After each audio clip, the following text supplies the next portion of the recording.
عالم اسلام کے ایک بڑے جید اور بڑے قابل متقی اور پرہیزگار عالم دین اشرف الفقہاء حضرت مفتی مجیب اشرف رضوی ناگپوری رحمۃ اللہ علیہ انڈیا میں وصال فرما گئے۔ اللہ تعالی حضرت کو اپنے جوار رحمت میں وسیع جگہ عطا فرمائے۔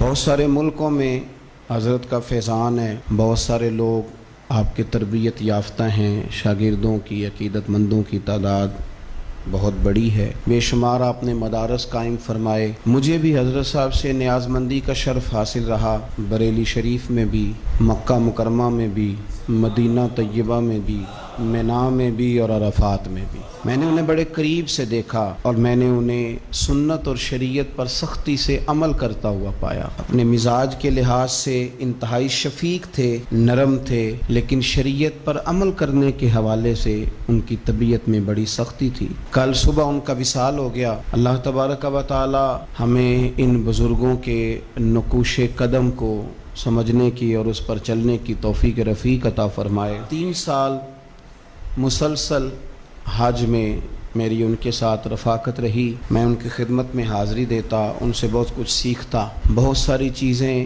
جو ذہن میں ہوتی وہ ان کے سامنے رکھتا اور وہ بڑی میرے ساتھ محبت کا اظہار کرتے۔ فون پر بھی بڑا مسلسل رابطہ رہتا۔ کل جب خبر ملی تو دل کو بڑی تکلیف ہوئی۔ ضرورت جتنی بڑھ رہی ہے صبح دوراں کی، اندھیرا اور گہرا ہوتا جاتا ہے، اور پھر ہندوستان میں رہ کر مسلمانوں کی قیادت کرنا، ان کو سنت اور شریعت پر صرف تبلیغ نہ کرنا بلکہ عمل کر کے دکھانا، یہ ان لوگوں کا بہت بڑا کام ہے۔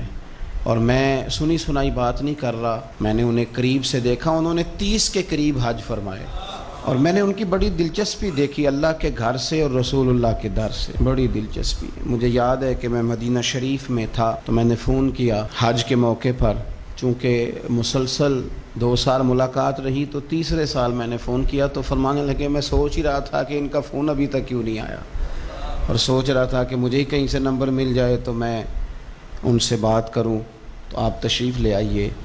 میں اپنے کچھ احباب کے ساتھ مدینہ شریف میں ان کے ہوٹل میں ان سے ملاقات کرنے گیا تو بوڑھے جوان سبھی سو رہے تھے، لیکن وہ بڑھاپے میں، ان کی عمر 80 سال سے زیادہ تھی، تو بڑھاپے میں بھی میں نے دیکھا کہ قرآن مجید کھلا ہوا ہے اور بڑی خوبصورت آواز میں اللہ کی کتاب کی تلاوت فرما رہے ہیں۔ اللہ تبارک و تعالی ہماری یہ گواہیاں ان کے حق میں قبول فرمائے، اور اللہ کریم ان کو اپنی بارگاہ سے بہترین صلہ عطا فرمائے۔